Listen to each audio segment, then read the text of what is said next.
ఈ నెల రేపే అన్నదాత సుఖీభవ రైతులందరికీ అకౌంట్లో డబ్బులు వేసే కార్యక్రమానికి శ్రీకారం చుడుతున్నాం.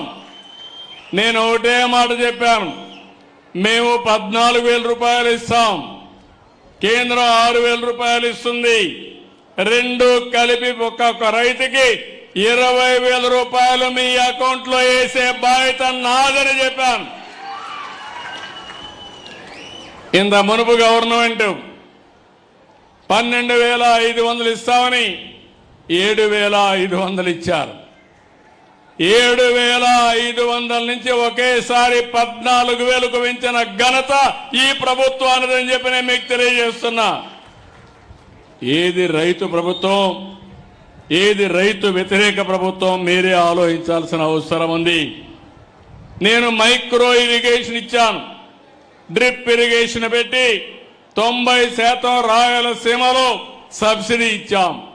దాన్ని నిలిపేశారు, మళ్ళీ నేను కొనసాగించాను.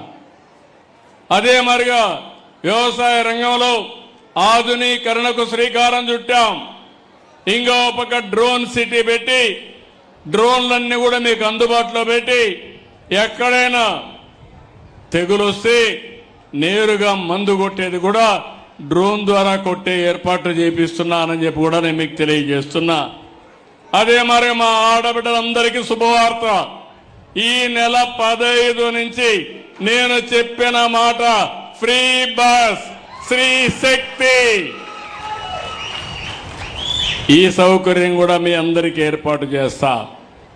దానివల్ల ఎక్కడన్నా పని చేయాలన్నా లేకుంటే ఎక్కడికైనా పోయి రావాలన్నా స్వేచ్ఛగా ఆడబిడ్డలందరూ చేసుకునే పరిస్థితి వస్తుంది. నేను ఇక్కడుండి ఈ జిల్లాలో మనం ఒక్కటి గుర్తుపెట్టుకోవాల్సిన అవసరం ఉంది. చాలా నదులు ఉన్నాయి, పాపాగ్ని ఉంది, చిత్రావతి ఉంది, మాండవ్య ఉంది, పినాకిని ఉంది, పెన్నా ఉన్నాయి. కానీ నీళ్లు మాత్రం ఒకసారి రాకుండా అవస్థపడుతున్నాం.